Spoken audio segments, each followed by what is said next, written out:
Hello, and welcome to this week's episode of Medisodes.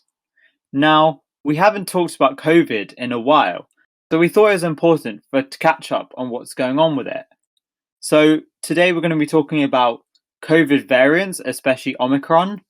We're going to be talking about booster vaccines and how the UK vaccine program is going.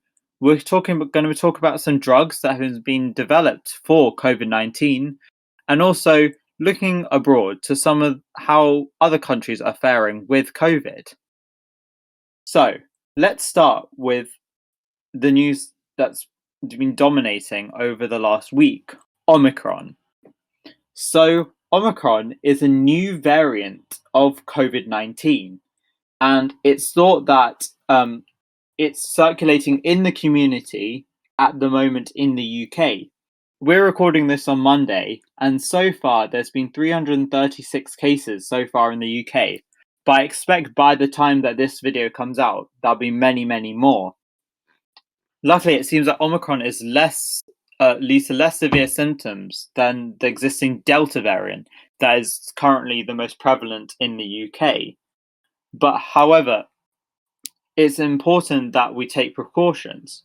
And there's many reasons why we should be concerned about Omicron. Omicron was first detected in South Africa and in the Gauteng region, which is home to Johannesburg. And at the moment, the R rate there is near 2. So as you might have known from previous episode, the R rate just defines how many people you will spread that virus to. So that means that for every person that is infected, they spread it to 2 other people, and that leads to exponential increase in cases. And it's important to note that in early September in this same Gauteng region, the R value was well below 1, and that means that the virus was in decline, that cases were falling, and this was when the Delta variant that we talked about in our last video about COVID was circulating.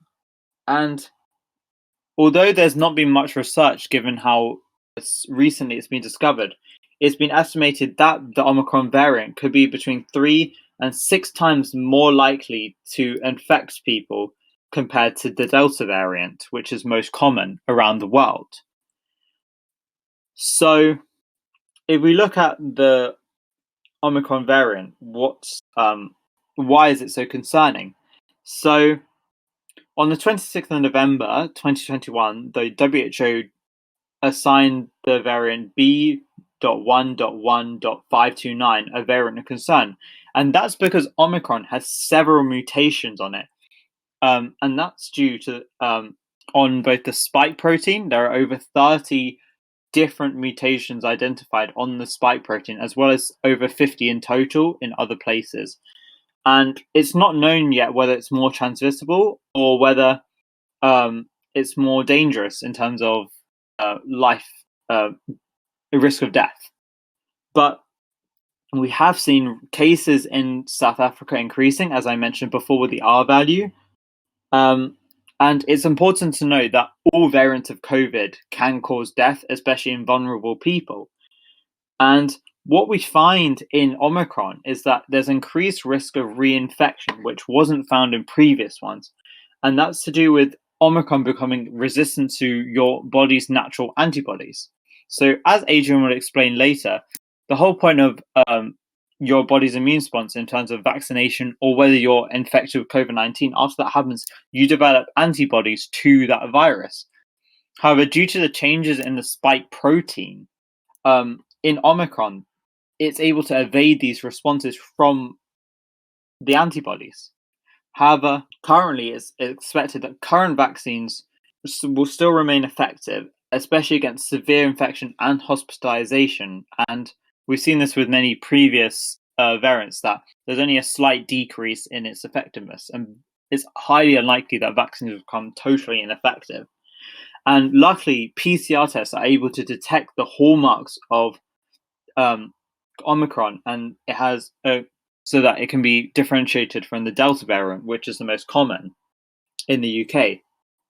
However, we need to look at certain things about the data is the fact that only a quarter of South Africans are fully vaccinated. However, a lot have been infected with COVID-19. A lot of the spread has been in university students, where it's unlikely for them to experience many symptoms, especially severe ones. So that might skew our perception of Omicron. Also, it's thought that T cells and natural killer cells, which are, if you know the immune system, are one of the other types of white blood cell, one of the other types of immune cells away from B cells, are perhaps less affected by mutations, but more research needs to be done because it's only been known for a couple of weeks about this variant. Also, it's important to think about how the UK has been dealing with the Omicron variant. So a lot of countries in Africa, for example, South Africa, Botswana, and I think recently today, even Nigeria, have been put on the red list, which means that people have to quarantine in hotels at their own expense. And I believe that also the only UK and Irish citizens are being allowed into the country, and that is trying to prevent the spread of Omicron. However, many experts believe that these travel bans are ineffective because Omicron is already circulating in the community and globally. Over 20 countries now have identified Omicron, and that list is only going to increase. And therefore, travel restrictions are not about stopping the virus spreading. It's more about curbing and slowing down that the importation of that virus in order to get the right preparations ready to deal with this virus. Also, it's been found that these could have a net negative effect because they slow down the ability of scientific equipment to get to the countries where Omicron is prevalent. For example, many people in South Africa have been warning about the fact that they might run out of genome sequencing reagent, which is important in identifying Omicron. So perhaps travel restrictions are not the best way to deal with this. In terms of how this rapid evolution with so many different mutations came to be, there are two main hypotheses about how it came to be. So this is whether it developed in a population of individuals or a single person. So the first hypothesis is that the COVID-19, the existing Delta variant, circulated in an isolated group of people, and that led to the dramatic changes in mutations as due to constant reinfection and natural selection and selection pressures. And then that variant was reintroduced to the wider population, and now it is known as Omicron. The second hypothesis is that it was developed in someone who's immunosuppressed. And this is backed up by the fact that South Africa has one of the highest HIV rates, positive HIV rates in the world. What that means is in an immunosuppressed person, especially with those which have HIV, the T helper cells, which are one of the immune cells that are most important in the generation of antibodies, are reduced. HIV infects them and kills them, and that's reduced. And then that means that the person is less able to clear infections because the B cells which require T helper cells to activate are not activated as much, and that means less antibodies are produced, and that leads to persistent infection. And the virus is constantly testing itself against the immune system. And because of that selection pressure, there's many mutations that occur from this. And we also have to look at, when we're looking at COVID, the evolution of COVID-19, it's unsurprising that variants are becoming more transmissible, but however less severe in terms of symptoms. And that's because of the way viruses reproduce.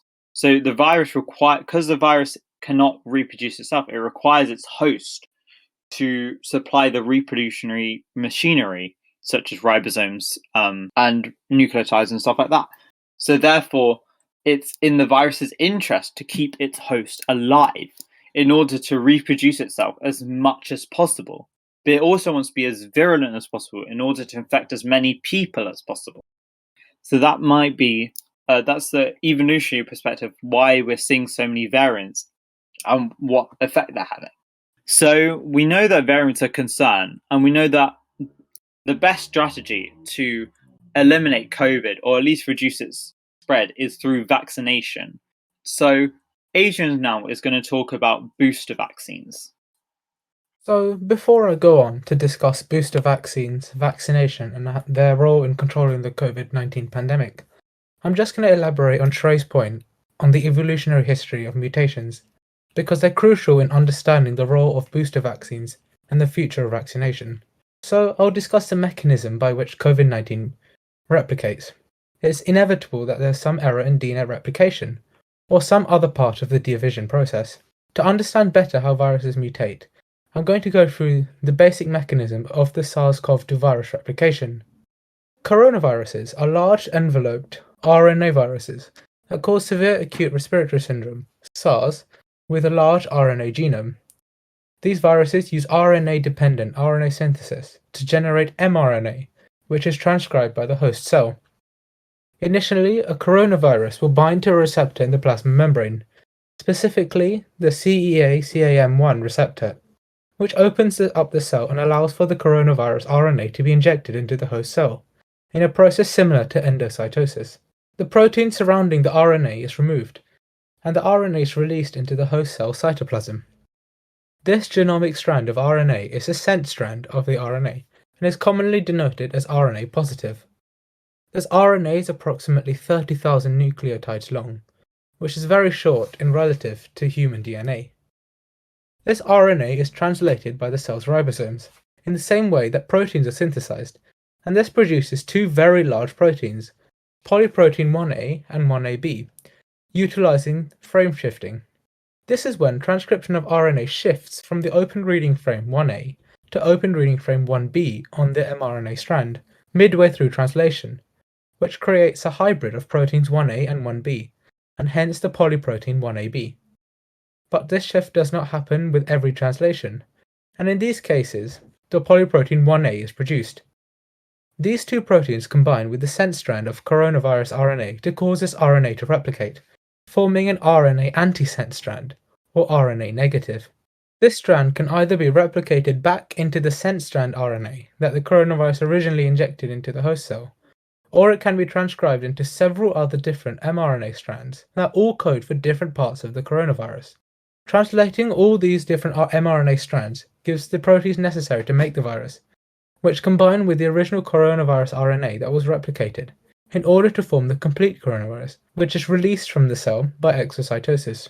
This process is heavily complicated, with many different stages of RNA replication and protein synthesis, and it's inevitable that some errors can occur. In rare cases, these errors may provide the coronavirus some advantage in terms of survival. We'll take a diversion from this to vaccination. Vaccination has been fundamental to the fight against the COVID-19 pandemic, and it is arguably the single most powerful weapon we have to overcoming the pandemic. The first doses of the COVID-19 vaccines were rolled out to the elderly and the most vulnerable to serious infection towards the end of 2020, and since then efforts to vaccinate the population have been administered, with 46.5 million people having received 2 doses, making up a sizable 69.2% of the population of the UK.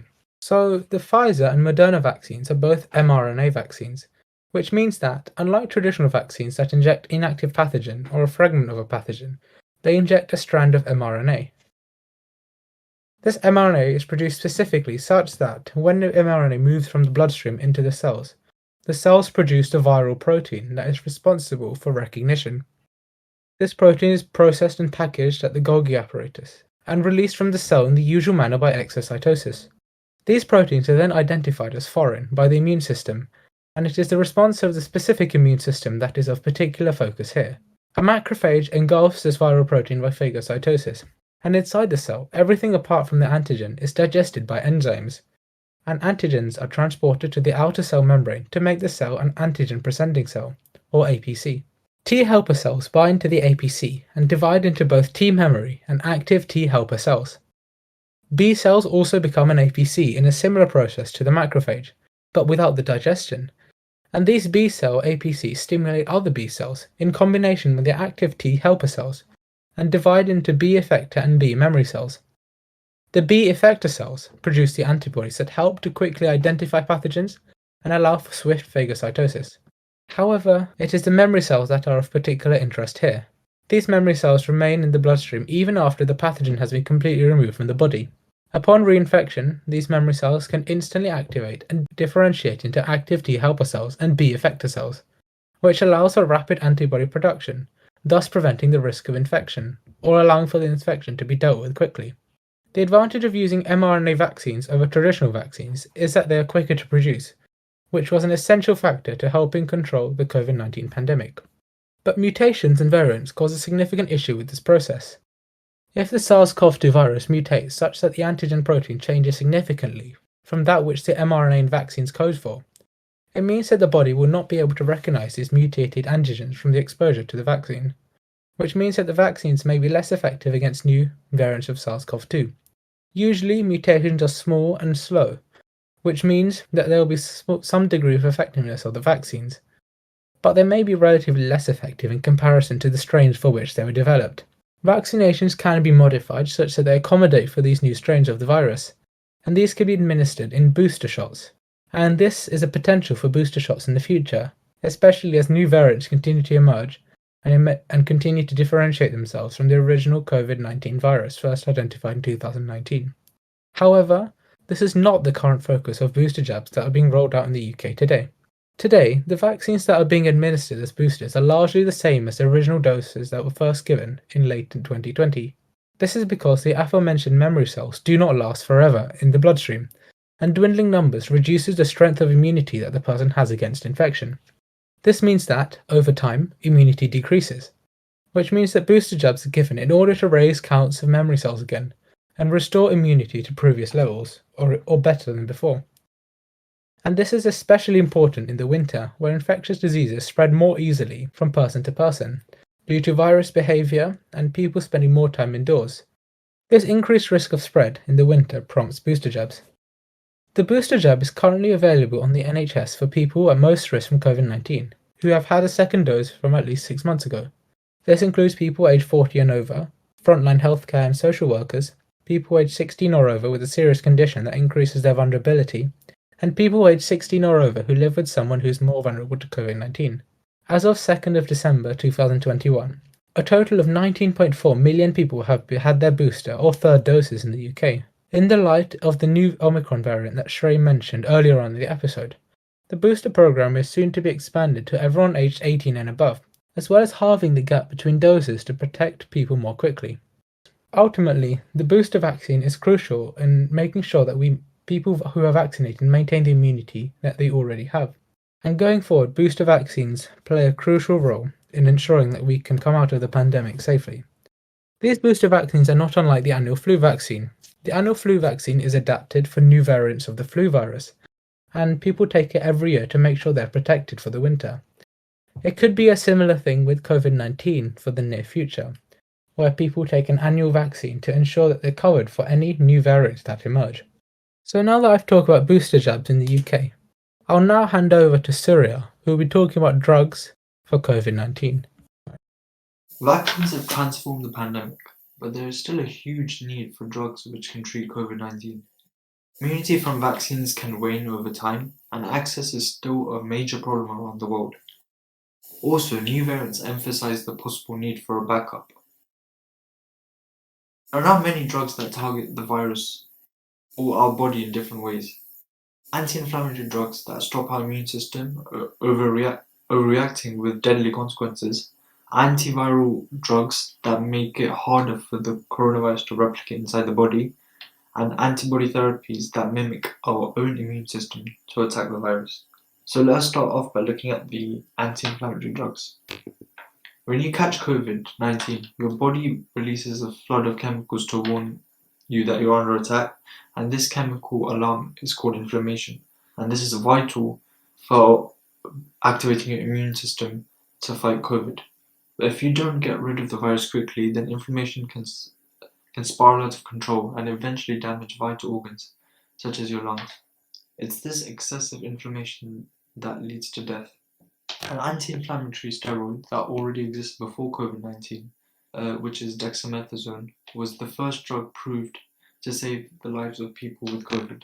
It's given to seriously ill patients with breathing troubles, and it cuts the risk of death by a fifth for patients on oxygen and by a third for those on ventilators. There are more advanced and targeted anti-inflammatory drugs such as tocilizumab and sarilumab. Tocilizumab has been widely used in hospitals in China, India, and Australia. They are also very effective, but they are up to 100 times as expensive as dexamethasone. This has restricted their use, although they are still cheaper than an intensive care bed. Anti-inflammatory drugs work best later on in the disease, but an asthma drug called budesonide has been shown to give vulnerable people with early COVID symptoms recover more quickly at home. So now let's move on to antiviral drugs. An antiviral drug directly targets the ability of the coronavirus to make copies of itself inside our bodies. Such a drug keeps levels of the virus in the body low, so there is less of it for your immune system to deal with. For example, Paxlovid is a pill taken twice a day for 5 days. According to the manufacturer, Pfizer, it cuts the risk of hospitalization or death by 89% in vulnerable adults. And the new COVID drug, which is molnupiravir, stops the virus from making effective copies of itself. The manufacturer, Merck, estimates it cuts the risk of hospitalization or death by about a half. But both of these drugs are best taken soon after symptoms appear. Pfizer expects to make 80 million courses of the drug by the end of 2022, and has said it will allow generic makers in 95 low-income nations to produce and distribute it. Merck is also allowing Indian generic drug firms to turn out its drug cheaply for 100 low and middle-income countries. Another antiviral, which is remdesivir, is given through a drip and cuts recovery time from COVID. Drug treatments are thought to have great potential for poorer countries such as Sudan, where vaccinations are less available. The third approach is to give people an infusion of antibodies that can attack the virus. These stick to the surface of the coronavirus and mark it for destruction by the body's immune system. The body makes its own antibodies when it is attacked by coronavirus. The most effective of these have been studied in the lab, grown and given to patients. This is known as monoclonal antibody therapy. These therapies are often reserved for seriously ill patients who are struggling to make their own antibodies. Ronapreve is a drug that reduces length of hospitalization stays and the risk of death. Again, the earlier the drugs are given, the better the chances of success. So the big question is, will these drugs work against the new COVID variants? Anti-inflammatories should work against all variants because they target our own bodies rather than the virus itself. There's more concern about whether monoclonal antibodies would work with the new variants, as they rely on being a close match for the virus. If a new variant is heavily mutated, then it theoretically makes the drugs weaker. Antiviral drugs are expected to hold up against the variant seen so far. None of the mutations seen in the Omicron variant should affect the ability of the drugs to work. However, if the drugs are used widely, then there is potential for drug resistance to emerge. So what are the other drugs that are available? A number of different drugs have been said to work against COVID-19, sometimes with no sign that they actually may make any difference.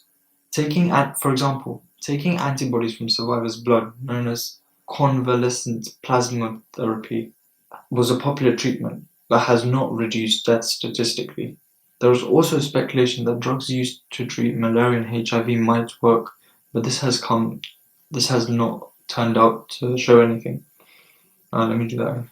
There was also speculation that drugs used to treat malaria and HIV might work, but this has not come to anything. So hopefully you've got a brief update on the potential drugs that could be used to treat COVID-19. And now on to Anupam for a comparison between the different countries.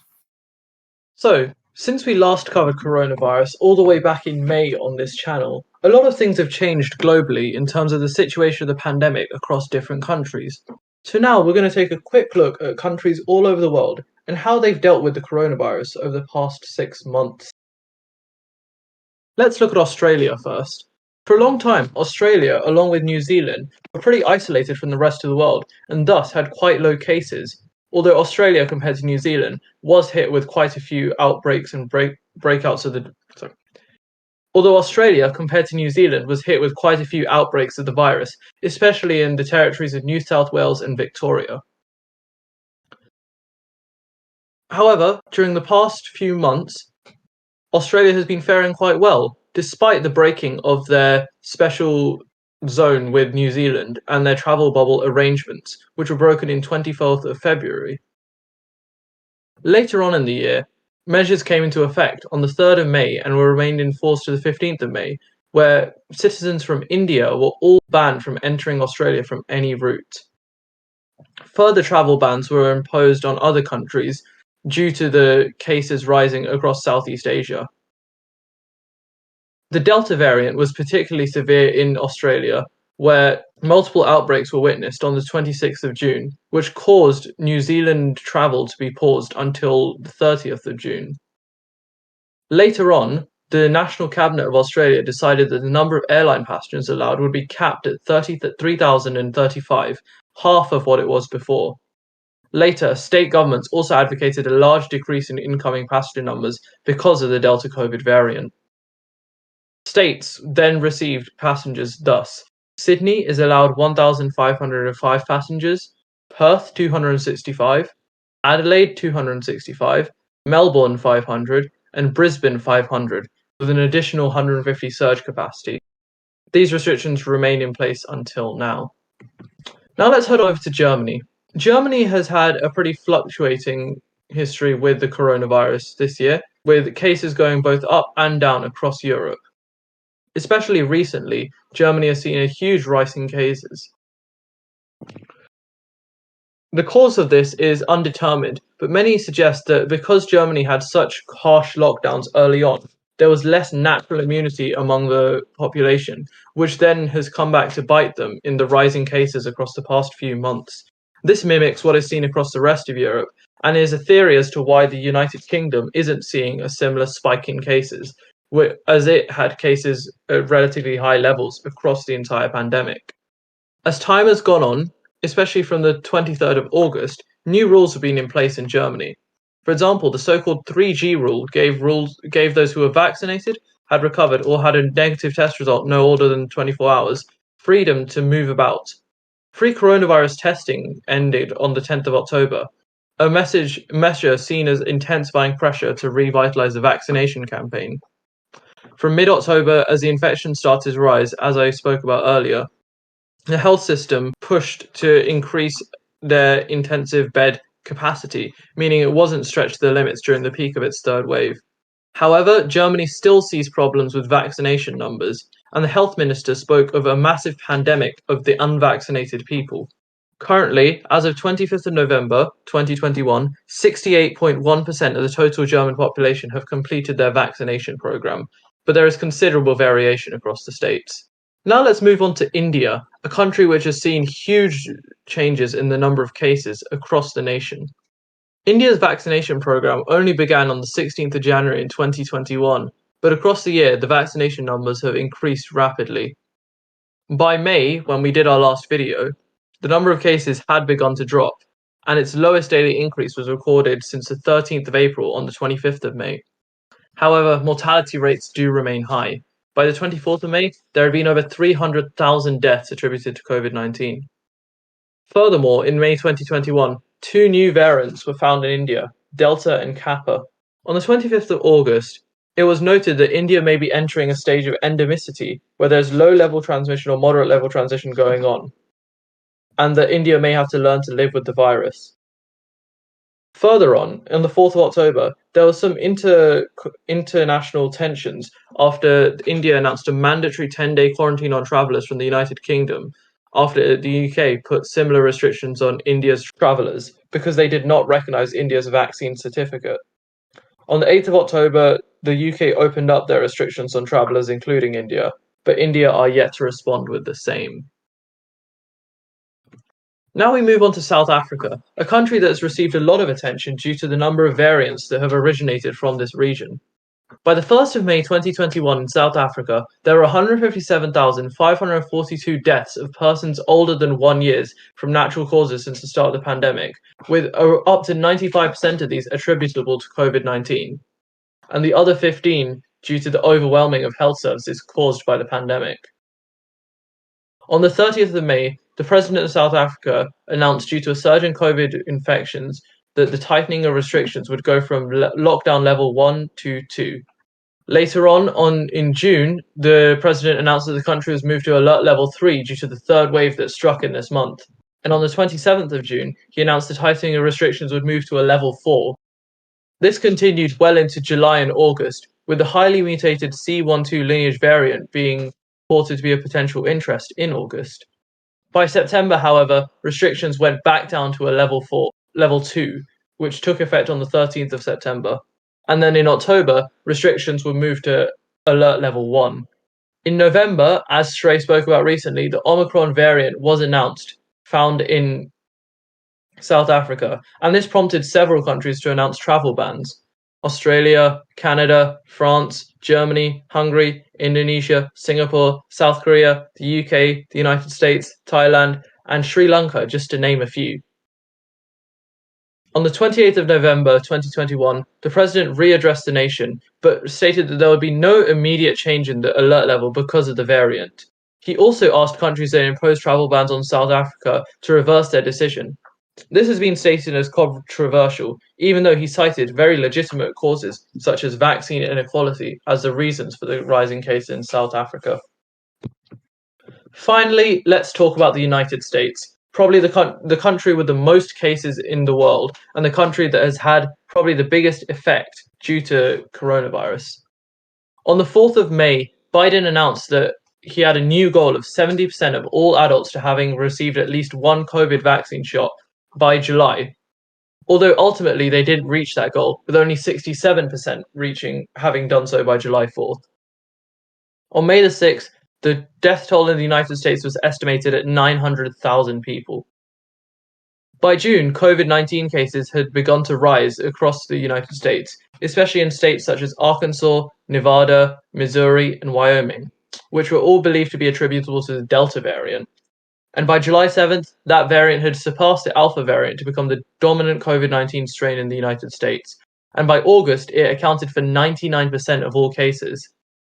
On August 1st, the US passed the morbid milestone of 35 million cases. And on September 8th, they passed 40 million cases.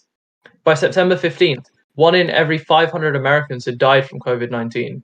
And by September 20th, COVID-19 had killed 675,000 Americans, the same as from the Spanish flu in 1918. And as a result, COVID-19 gained the ignominious title of the deadliest respiratory pandemic in recent American history.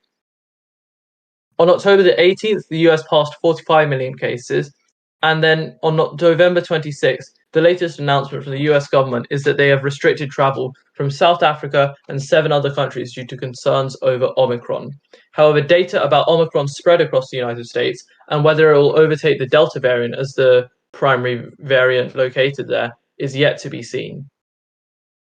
So, as we can see, different countries are all struggling from the pandemic, and it's only time that will tell what will happen over the course of the next 6 months and the next 1 or 2 years.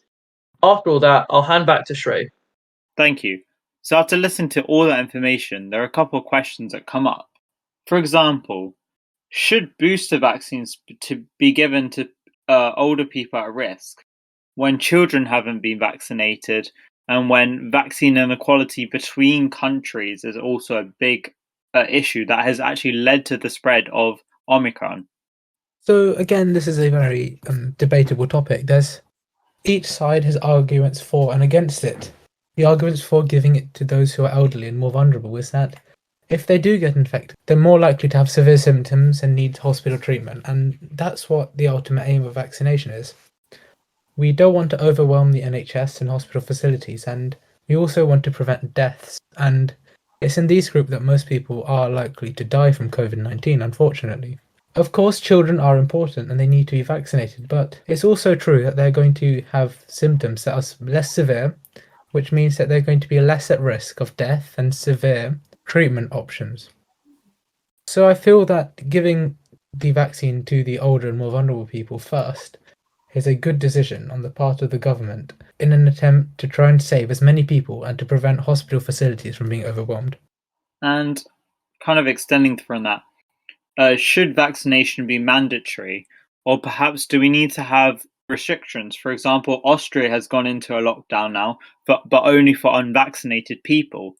Is that a way of trying to encourage more people to get vaccinated and also stop the spread?